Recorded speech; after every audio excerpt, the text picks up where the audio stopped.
The boardroom lights flickered once as Ophelia Kane stared at the hospital report on her tablet. Mila Voss, her vice president of strategy and the woman she had loved in silence for 3 years, had been in a car accident 2 nights ago. Critical condition. Amnesia. Ophelia felt the air leave her lungs. Not just any amnesia, retrograde.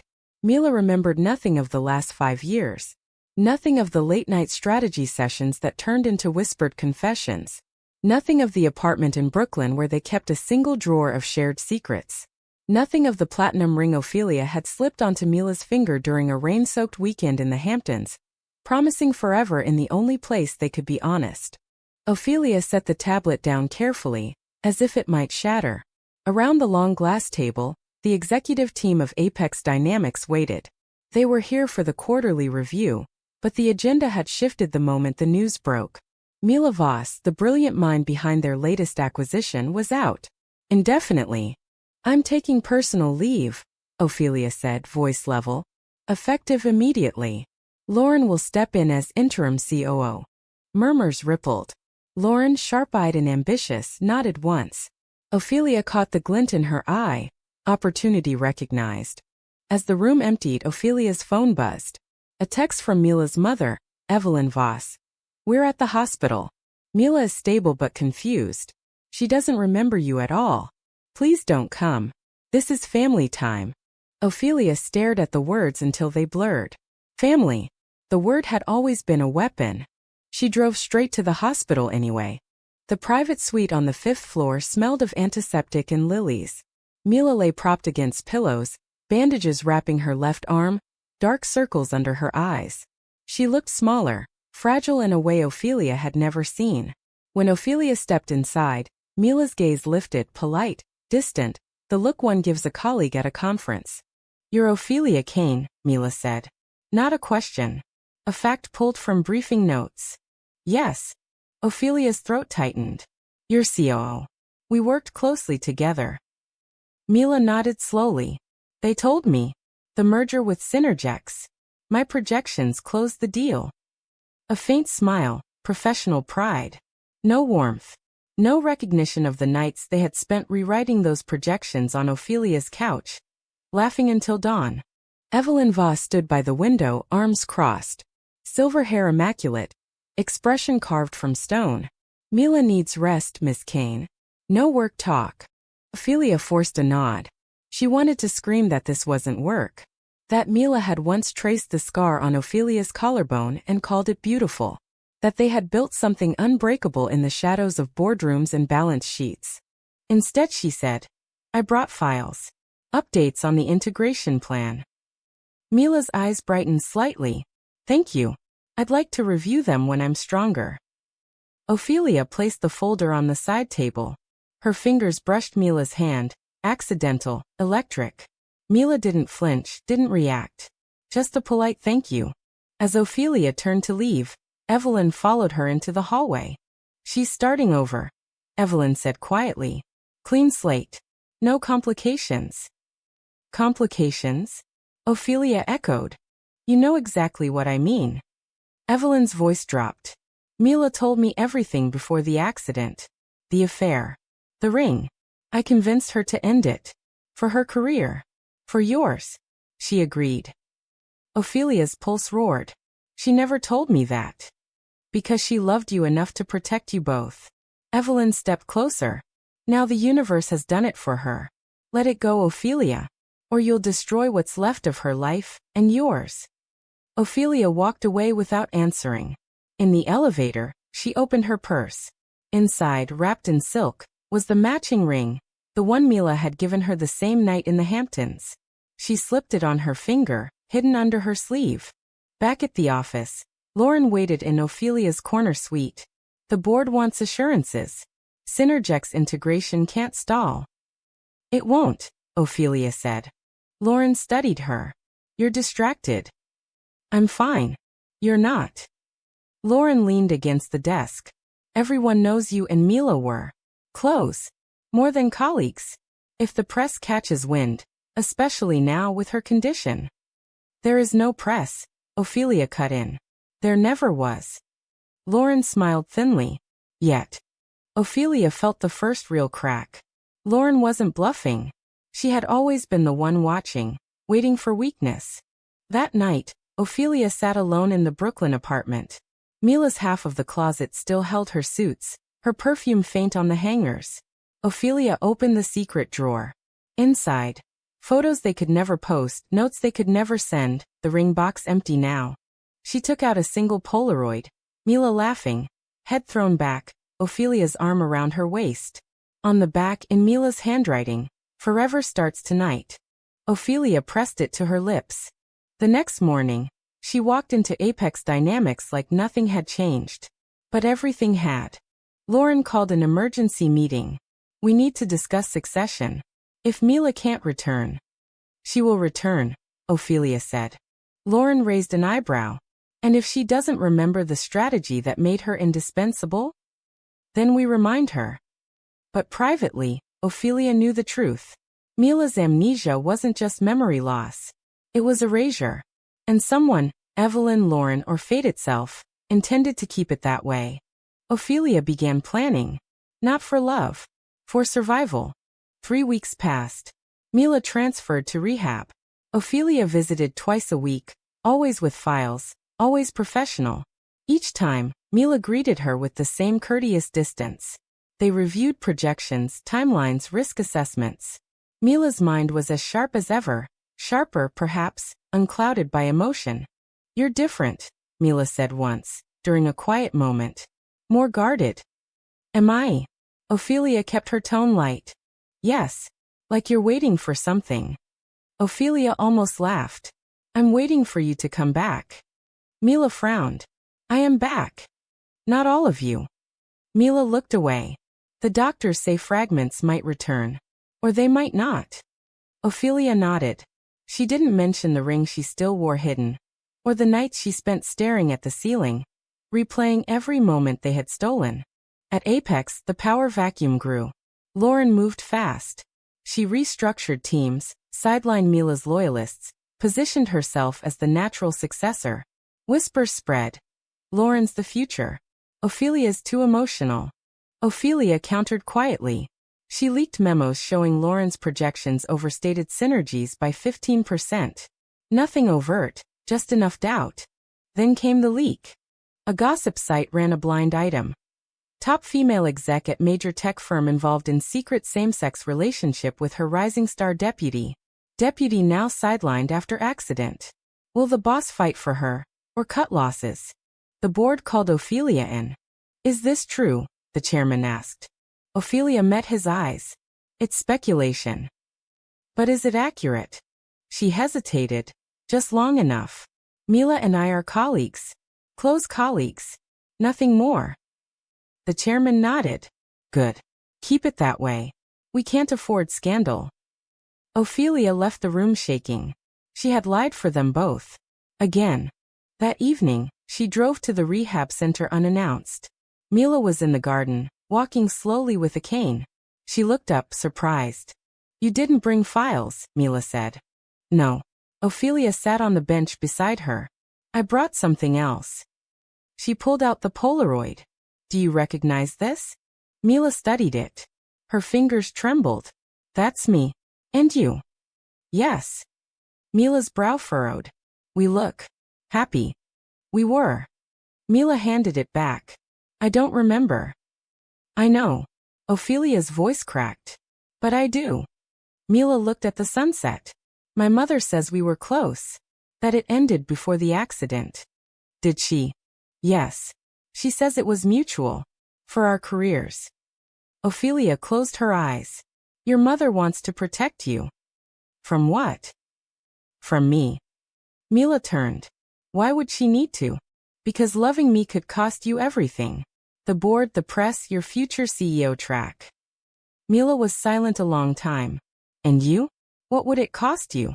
"Everything," Ophelia whispered. Mila reached out, hesitant. Her fingers brushed Ophelia's wrist, where the ring hid. She paused. "You're wearing something under your sleeve." Ophelia froze. "Show me." Slowly, Ophelia rolled back the cuff. The platinum band caught the light. Mila stared. "That's my size." It was yours. Mila touched it. I don't remember giving this to you. You didn't. I gave it to you. Then you gave me this one. Mila pulled her hand away. I need time. I know. Mila stood. Please don't come back unless it's about work. Ophelia watched her walk away, cane tapping softly. The next day, Lauren announced her candidacy for COO. Publicly. With board support. Ophelia realized the game had shifted. It wasn't about love anymore.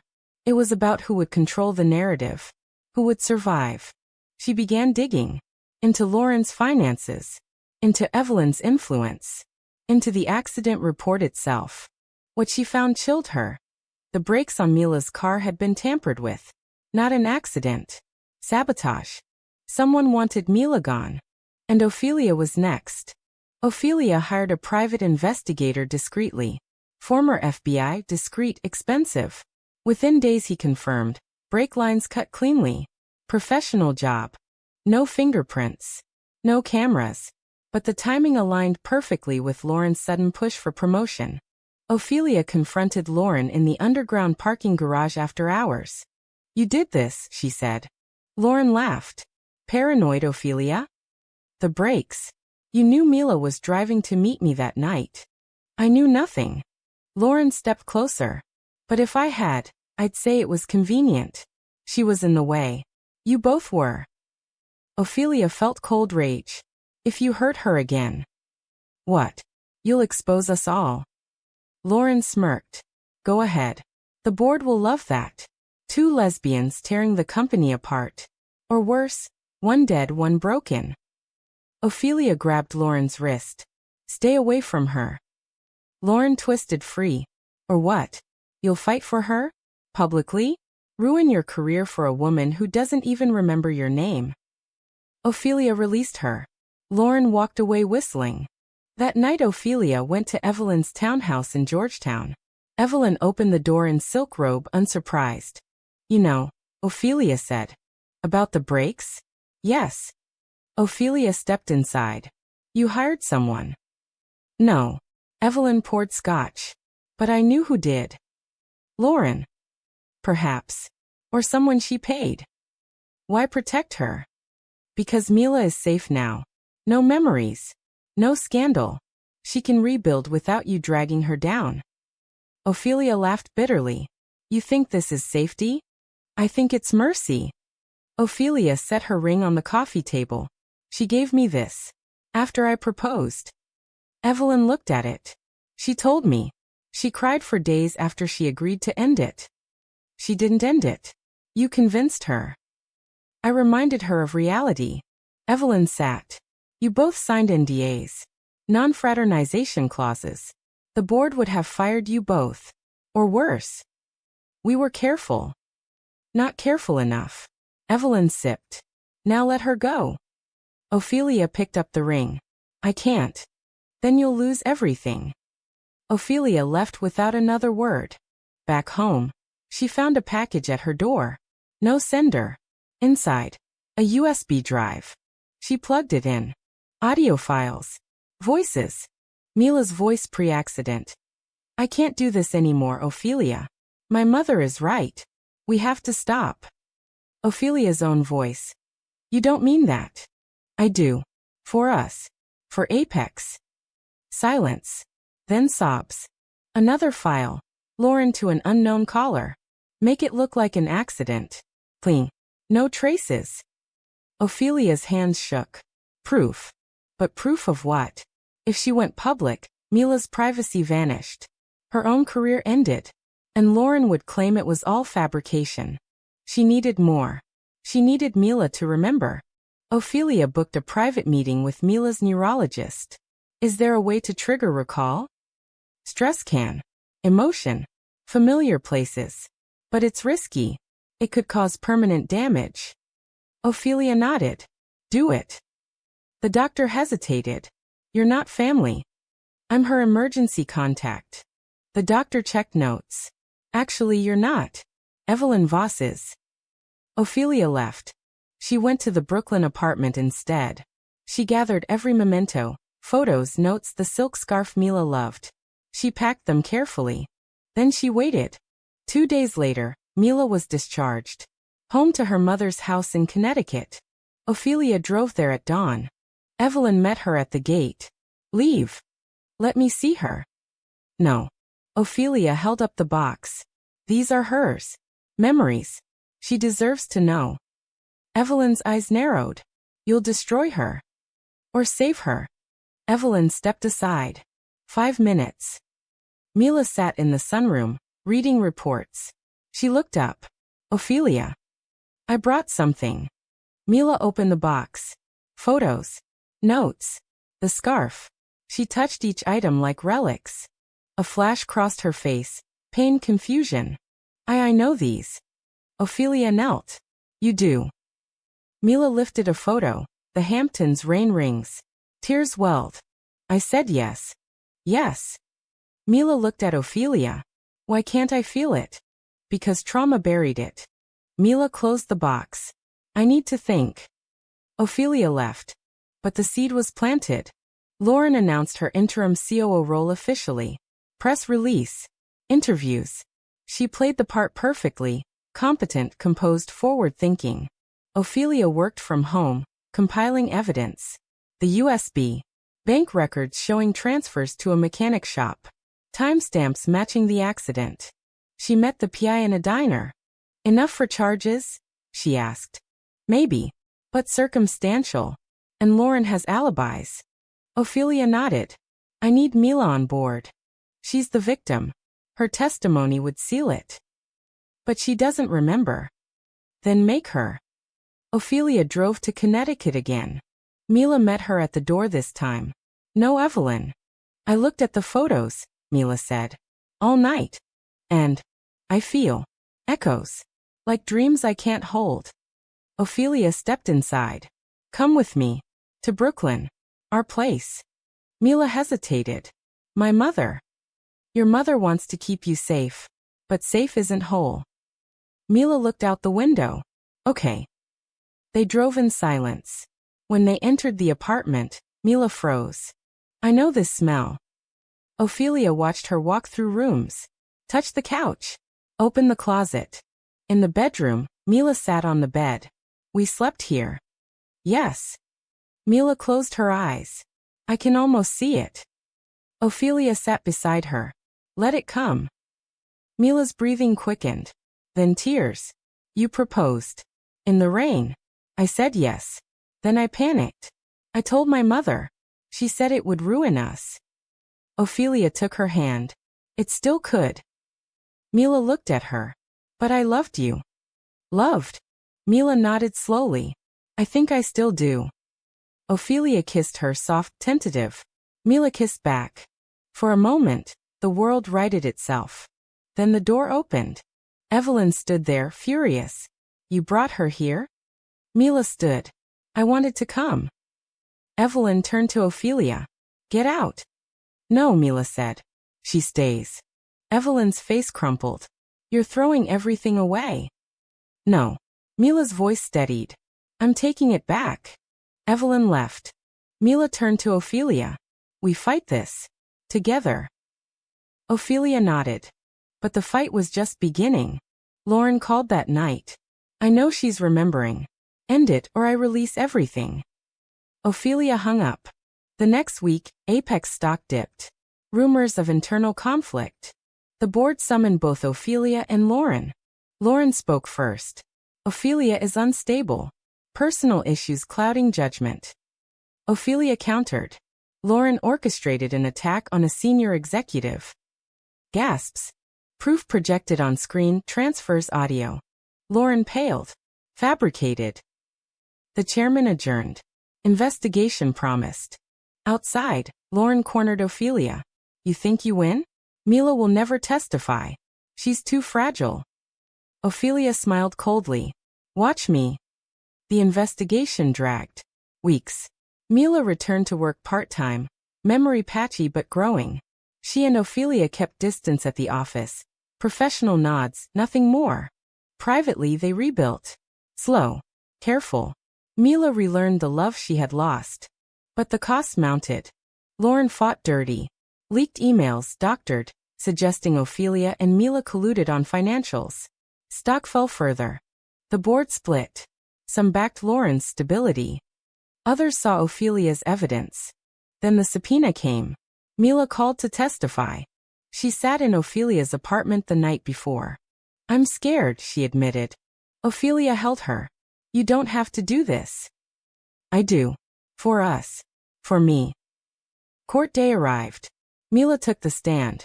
Described fragments of memory. The relationship. The proposal. The fear that led to doubt. Then the breaks. "I remember driving. Thinking of Ophelia. Then nothing." Lauren's lawyer cross-examined. "You have amnesia. How can you trust these fragments?"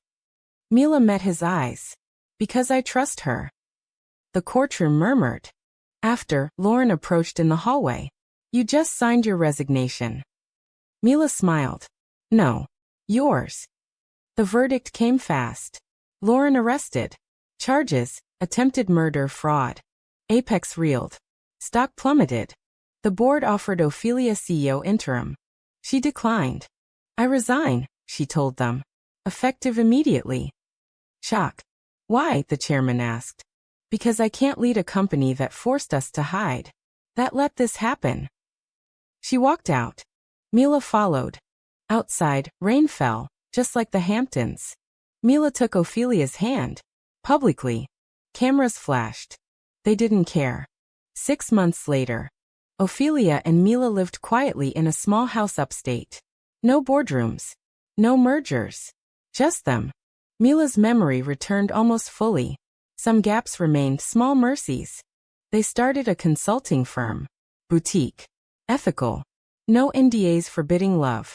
One evening, on the porch, Mila slipped a new ring on Ophelia's finger. "Round 2, she asked. Ophelia laughed. "Yes." They married quietly. Friends only. No press. But the question lingered. Had it been worth it? The loss of careers, reputation, safety, for love reclaimed? Or had ambition's price been too high? Even in victory? Was survival worth betrayal? Or did love demand everything? Even destruction? What do you think? Was Ophelia right to fight, or should she have let go?